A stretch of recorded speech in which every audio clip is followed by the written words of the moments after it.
like the summer rain. It started pouring. So what I was doing was I was embedding my new Galfer HH sintered brakes to the front rotors because I changed them out today and I scrubbed them. So they say what you want to do is you want to actually run really hard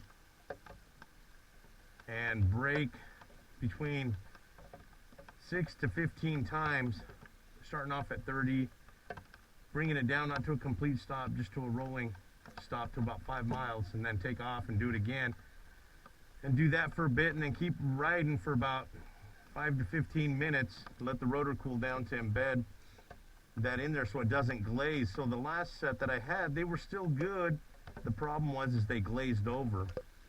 So whoever had this bike before me wasn't actually embedding the brake pad in there. So that's really something that you really need to pay attention to when you change brake pads. Is there glaze from the previous brake pad on there? And if they're, like mine were squeaking when I was just coming barely pressing it, and they started making that metal to metal noise, and I thought, whoa, wait a minute.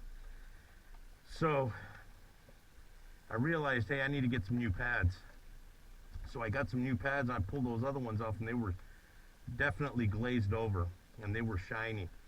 So when that happens, you're going to have a lot of that, and then you'll have uneven spots on your rotors when you're actually coming to a full brake. So that's something to pay attention to. In any case, yeah, it started raining. Hurry, quick, give me a cigarette. In any case, yeah, it started raining, so it's pretty interesting. I was just kind of, we got to glazing these bad boys over, and started raining. So I'm like, oh, great. So I'm going to run up the hill and keep going. I'm pretty much done glazing. I've been riding for about 5 minutes, 10 minutes without stopping. I stopped here, but I wasn't using my front brake. I was using my rear. So they should be cooled down. But, you know, it takes about 100 to 200 miles to break these in to where they actually start biting into the rotor. So be cognizant of that. And when you're riding a 200 horsepower bike, that's absolutely important. If you're not keeping up on that kind of stuff or have that knowledge, I suggest you get that knowledge, because it's very integral, and it could save you from a serious accident. You know, you're relying on that front brake. 70% of your power is on that front brake. The rest of it is on the rear brake, and you can use that rear brake to stabilize the chassis and all that good stuff.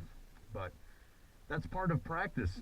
It comes with practice and vigilance. Being vigilant about what you're doing, being vigilant about riding a motorcycle, and making sure that your bases are covered. When something's up with your bike, it's fun to ignore it if you don't have the money, but at the end of the day, you don't want to ignore that, because that could cost you a lot.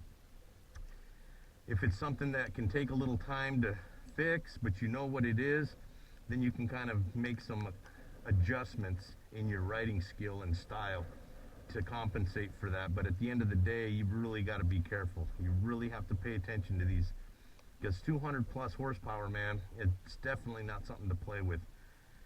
To get to this level, it takes a long time, and then even being at this level, it still takes a lot of practice, a lot of vigilance, and constantly being on top of things. So you really want to pay attention to that, because it's highly, highly important. Stay vigilant and practice.